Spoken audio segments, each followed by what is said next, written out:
Amigos, buenos días. En la última semana del tiempo ordinario, la 34ª semana, el día jueves, meditamos nuevamente en la palabra de Dios del profeta Daniel. Quizás es el episodio más famoso y más conocido de nuestra parte acerca de este personaje, acerca de este libro de Daniel. Daniel arrojado al foso de los leones.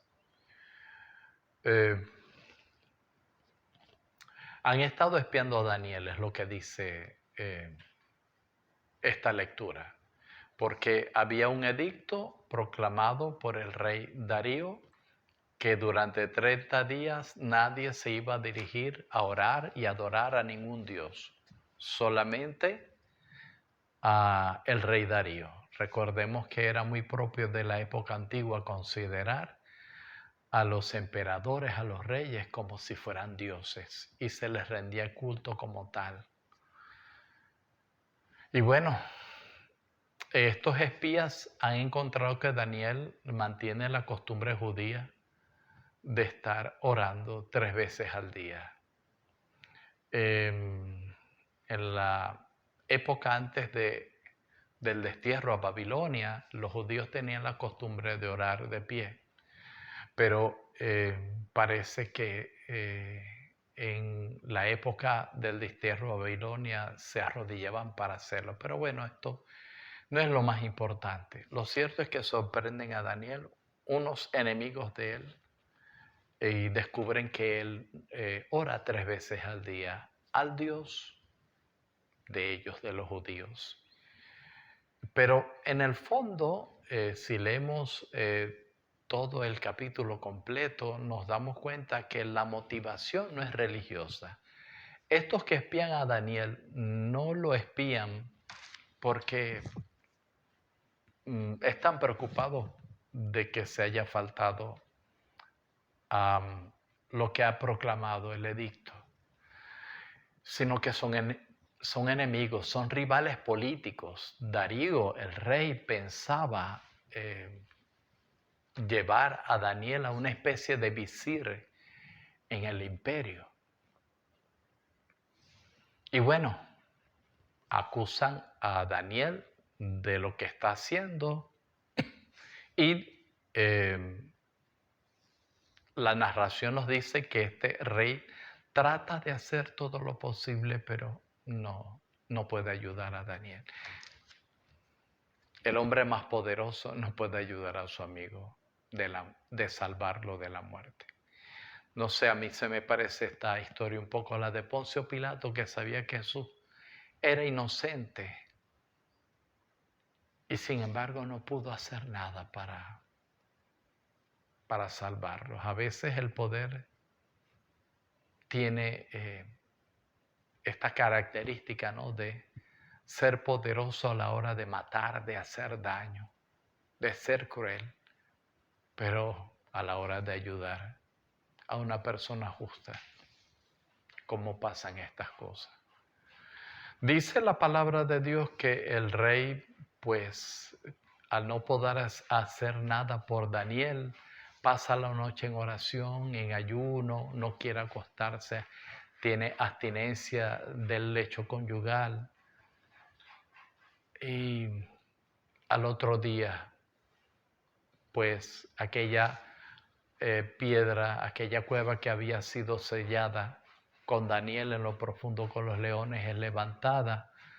El rey lo llama y Daniel responde que Dios había cerrado la fosa de los animales.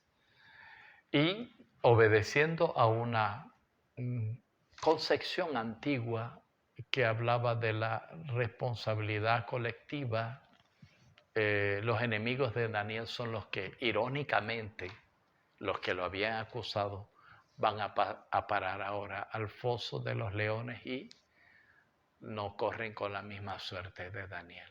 Amigos míos, la iglesia antigua vio este momento de Daniel en el foso de los leones para orar por los moribundos y también para, de alguna manera, recordar o pensar en la resurrección de los muertos. Pero aquí lo más importante, querido amigo, querida amiga, es que no te dejes intimidar por los leones que se acercan y que te quieren quitar la vida. Recuerda que Cristo bajó a una fosa mucho peor que la que bajó Daniel. Descendió a los infiernos y allí proclamó su señorío. Y allí se proclamó que era el Señor y salió del abismo, salió de la muerte, resucitó. Así que no te dejes intimidar por ningún león, por ningún enemigo, porque el Señor, el dueño de la vida, que venció la muerte y que cerró las fauces de los leones, es tu Señor, es tu hermano, es tu amigo. Amén. Queridos hermanos, continuamos con la meditación del Evangelio según San Lucas. La mayor parte de la narración es para hablar del asedio, la destrucción de Jerusalén y la destrucción del templo de Jerusalén. Y luego se habla de unos signos en el cielo, en la luna, el sol, las estrellas, el estruendo del mar, los hombres muriéndose de miedo, de terror por todo lo que está pasando, una especie de catástrofe en el mundo. Y al final, yo diría que lo más importante, con esta característica que tiene también el Apocalipsis, de que hay un momento difícil y de repente Dios aparece, dice que luego verán al Hijo del Hombre venir sobre las nubes del cielo en su gloria, ¿no? Y entonces dice la palabra, cuando estas cosas sucedan, levanten la cabeza, que se acerca la hora de vuestra liberación. Se pensó entonces que cuando Jerusalén fuera sitiada, el templo fuera destruido, entonces se acercaba el fin del mundo. Y por eso muchos cristianos, cuando esto ocurrió en el año 70, cuando los romanos definitivamente destruyeron el templo, comandados por el representante del emperador romano Tito, representaba al emperador romano en aquel entonces. La gente huyó, los judíos, los cristianos huyeron sobre todo a Pella y a otras partes.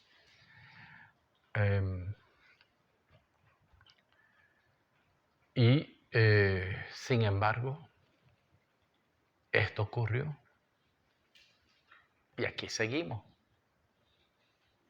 Aquí seguimos. Por lo tanto, hay que diferenciar un poco la caída de Jerusalén con lo que narra después el Evangelio.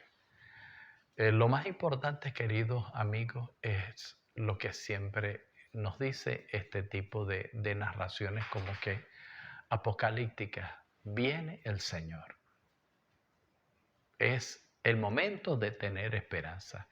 Es el momento de alzar la cabeza. Para un cristiano, el fin del mundo, pues, debe ser visto con esperanza, porque nos vamos a encontrar con nuestro Señor, porque nos vamos a encontrar con el dueño de la vida, nos vamos a encontrar con la persona que más amamos, aquel que adoramos, aquel que dio la vida por nosotros. Así que no es miedo lo que nos espera a nosotros, es esperanza. Es esperanza. Así que no olvidemos la cabeza erguida cuando sucedan todas estas cosas, cuando tengas problemas, cuando tengas dificultades. Recuerda el mensaje del Evangelio. Se acerca la hora de tu liberación. Se acerca el Señor.